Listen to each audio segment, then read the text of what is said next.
Saludos, queridos alumnos de tercer año. A continuación, vamos a empezar con el estudio de la célula como un sistema. Ya ustedes conocieron específicamente cuáles eran los postulados de esta unidad funcional de todos los seres vivos.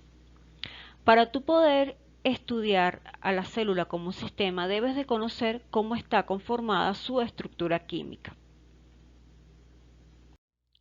El objetivo principal de este tema es revisar y conocer acerca de la estructura química de la célula. El contenido entonces sería estudiar acerca de la composición, conocer acerca de los bioelementos y las biomoléculas, así como de sus principales funciones y estructura. La composición química de la célula está relacionada con los bioelementos y las biomoléculas que la conforman. Vamos a revisar entonces cada uno de estas sustancias químicas. Los elementos químicos que forman parte de la materia orgánica y de la célula son los bioelementos. Estos se clasifican en primarios, secundarios y terciarios. Los primarios son carbono, hidrógeno, oxígeno, nitrógeno, fósforo y azufre y constituyen el 96% de la célula. Los secundarios son sodio, potasio, calcio, magnesio y cloro y constituyen el 3,3% de la célula. Y por último, los terciarios o oligoelementos constituyen el 0,1% y son hierro, cobre, zinc, flúor e yodo. Las biomoléculas son las moléculas que constituyen a la célula y a los seres vivos. Están formadas por los elementos principales, que son el carbono, el hidrógeno, el oxígeno, el nitrógeno, el fósforo y el azufre. Las moléculas o biomoléculas se clasifican en inorgánicas y orgánicas. Las inorgánicas son el agua, las sales minerales y los gases.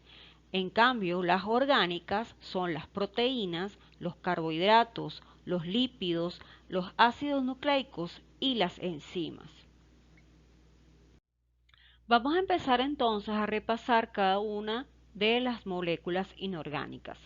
Empezamos con el agua. El agua, jóvenes, es el solvente universal. Tiene diversas propiedades que de alguna manera hicieron que mediante esta molécula se originara la vida.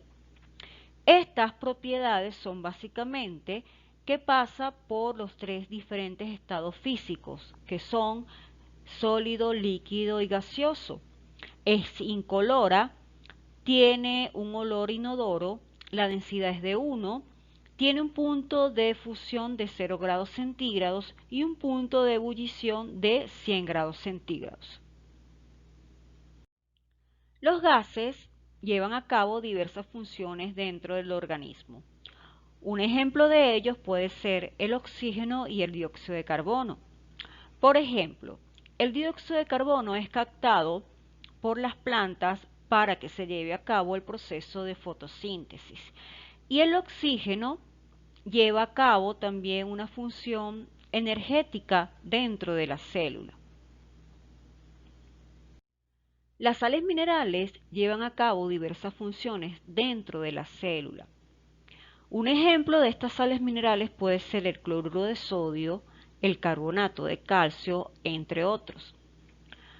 Vamos a dar entonces o a nombrar las principales funciones que cumplen las sales minerales.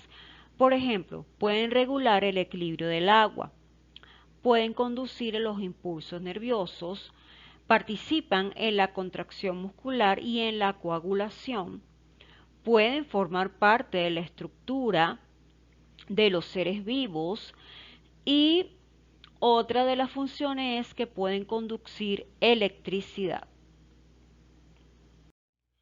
Luego de revisar lo que son los bioelementos y lo que son las biomoléculas inorgánicas, ahora vamos a ver lo que son las biomoléculas orgánicas. Lo que la diferencia de las biomoléculas inorgánicas es que éstas contienen en su estructura base grandes cantidades de carbono. Las biomoléculas orgánicas son los lípidos, los carbohidratos o glúcidos, las proteínas, los ácidos nucleicos y en este caso tenemos también a las vitaminas. Los carbohidratos son una de las principales fuentes de energía de la célula y de los seres vivos. Contienen en su estructura carbono, hidrógeno y oxígeno. Se pueden clasificar en simples y complejos. Los simples son monosacáridos y disacáridos y los complejos son los polisacáridos. El principal carbohidrato de los seres vivos es la glucosa, que un ejemplo, esta puede ser sintetizada por las plantas a través del proceso de fotosíntesis. Los lípidos, igual que los carbohidratos, también son sustancias de reserva energética de la célula. Tienen otra función como por ejemplo formar parte de la estructura de la membrana plasmática y regular su función. Igualmente, regulan la función de los tejidos. Están compuestos básicamente de carbono e hidrógeno y en pocas cantidades de oxígeno. Se clasifican en simples, complejos y asociados. Las proteínas también cumplen diversas funciones dentro de la célula. Estas están formadas por cadenas lineales de aminoácidos. Los aminoácidos tienen una estructura básica que está compuesta por un grupo amino, un grupo carboxilo, un grupo R y un hidrógeno. En la naturaleza hay 20 tipos de aminoácidos. Ahora bien, las funciones de las proteínas son diversas. Por ejemplo, tienen una función estructural porque forman parte de los tejidos. Un ejemplo de esta función es el colágeno. Tiene función de movimiento, es decir, función contráctil. Forman parte del músculo, como la actina y la miosina.